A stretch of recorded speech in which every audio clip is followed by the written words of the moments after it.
Hello everyone, welcome to my channel where we talk about things we love like gaming, shows, and anime. Mortal Kombat has some of the best characters in a fighting game. We love the good guys, but we love the bad guys even more. We got ninjas, Shaolin monks, sorcerers, gods, and demons. With every new sequel comes new characters, but not all characters introduced to the series have become as memorable as the original characters we started out with. And in today's list, I'm going to show you all 10 characters that just disappointed the crap out of us. These guys will have you wondering if Pokemon designers came up with these characters. They are not worth playing as in the games that they appear in. In fact, they're the perfect target to pull off a fatality on. So without more delays, let's begin with the list. Number 10, Kobra. Cobra Kai. What happened, Ed Boon? Tobias? Did you just have to include a Street Fighter ripoff? Was it really necessary to do what every other fighting game does when they can't come up with a new character? Copy a successful character from another franchise? Clearly everyone knows that Kobra is just a knockoff character to Street Fighter's Ken Masters. Oh, but you did make him a bad guy and not a good guy like Street Fighter. So this should make it unnoticeable, right? So Cobra is a new recruit to Cabal's Black Dragon gang. And that is all.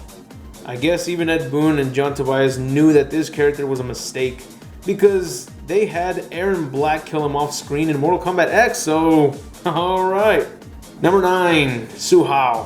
Hsu Hao is a member of the Red Dragon clan. He has a pulsating cybernetic implant which replaces his heart and gives him more strength. And he follows orders from his superior, which is Mavado. Now, I don't have to tell you all the reasons why this character sucks ass. John Vogel himself hated the character and didn't want to see him come back. This character had actually died 3 times in the series, canon, and he only showed up for Deadly Alliance and Armageddon. How do you die so many times in only 2 games? Well, I guess you gotta count the comic book of Mortal Kombat X. He's been killed off by Jax, Johnny Cage, and Scorpion. He has only been able to defeat Kenshi, but that's because Kenshi was already worn out and injured before fighting Hsu Hao. In fact, Hsu Hao is possibly the weakest character to the franchise. Number 8, Ashrah. Ashrah has a bit of an interesting background. She's a demon from the Netherrealm, and she's not really a bad guy. I mean, with the short amount of info we got on her, she appears to have purified her soul and ascended from the Netherrealm. So that's pretty interesting, seeing that she also has a sword that has the ability to clean the soul of its user. That's awesome, but that's about it. She doesn't really have an interesting design. Her hat makes her look like she's trying to be a female version of Kung Lao or Raiden. In fact, she was once known as a female version of Raiden, which made her even more interesting, but there isn't anything interesting about her. She doesn't do anything throughout the series that would make her a badass character. Her moves are similar to Kung Lao's, which are fucking annoying, but they are kind of a weak, toned down version of Kung Lao's. I wish there was more from this character, but it doesn't look like she's ever getting that spotlight anytime soon. And although I would like to see her come back just to be given the right amount of work and attention, I don't think that's going to happen anytime soon. Number 7, Kai and Jarek. I had to make both of these characters take the number 7 spot on the worst MK characters. And why? Because they both share the same problems. Kai isn't anything special. He's a good guy, but he doesn't do anything in the series. He's only appeared in Mortal Kombat 4 and Armageddon.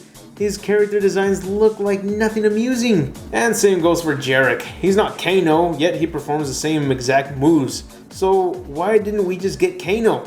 Sure, you could say he was dead, but how many characters have died in the series and come back? Hsu Hao managed to come back from the dead multiple times, and he sucked ass. So what happened with these 2 characters? Kai has one of the stupidest lines in all video games. In his ending, Raiden asks him, what will he do next? And Kai says, I don't know. Wander the earth, search for my soul. What? Search for your soul? What, are you fucking retarded? You already have your soul. How else are you alive? Unless you mean that you're searching for a girl, but looking at your information that we have, doesn't look like you've ever mentioned a wife, a missing wife, so he must be dumb. In his ending in Mortal Kombat 4, Raiden gives him his own lightning staff, but in Armageddon he doesn't have Raiden's lightning staff. Maybe he took it back and he knew this guy wasn't going to do shit with it. Or maybe since it was an ending for Kai, we know it's not canon to the story, so yeah, he's useless.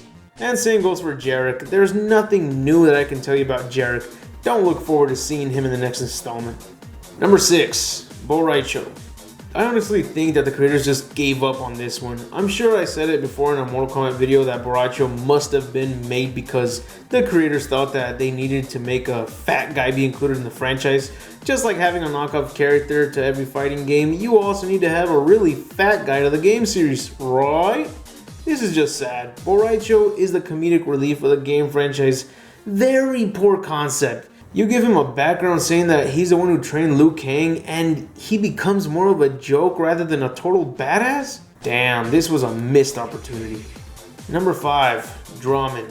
Speaking of missed opportunities, Drahmin is another character that had, in my opinion, a great concept design, but it was definitely a missed opportunity for having an iconic character to the series. His designs made him look like he's been around for ages, but you also want to know how he turned out to look like this. And how did he get each of his items like the mask, the sword, or his iron club that's mounted on his right arm?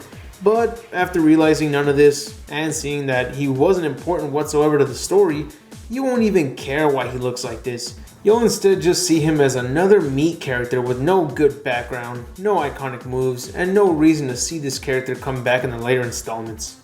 Number 4, Darrius. I would have included Dairo as well, but all I can say is that at least he's an assassin, so it kinda makes his character interesting. Except for his special moves, they suck ass. Maybe he does belong on this list, but you know what? There are far worse characters in the series. Worse than me, Hotaru, and Dairo. For example, Darrius. Why were you included? Why are you in Deception? He is known to start massive riots in Order Realm? Seriously? That's what this guy's known for? Not for ripping off Williams from Enter the Dragon? Let me just say this. If you're going to make a knockoff character, you're gonna have a hard time trying to make this character stand out. Because he or she will always remind people of someone else, making them want to play as that someone else. And that, my friends, isn't the right answer for a new character to a game series. It might be doable, but so far I haven't seen a good one yet. Number 3, Mavado. Here we got a character who looks like he's a total badass because he looks like the white version of Blade. But he's not. He could have been. I mean, his design isn't at all that bad, but his character sure is. He's part of the Red Dragon clan, so once again we got more characters who are not important. It sucks to say it, but the Black Dragon and Red Dragon clan they don't seem so menacing when you got guys like this around.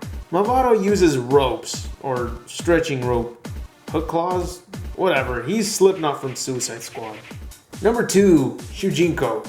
Mortal Kombat Deception had a great concept with the change they did for the Conquest mode, but why of all characters did they have to base the entire Conquest mode on Shujinko?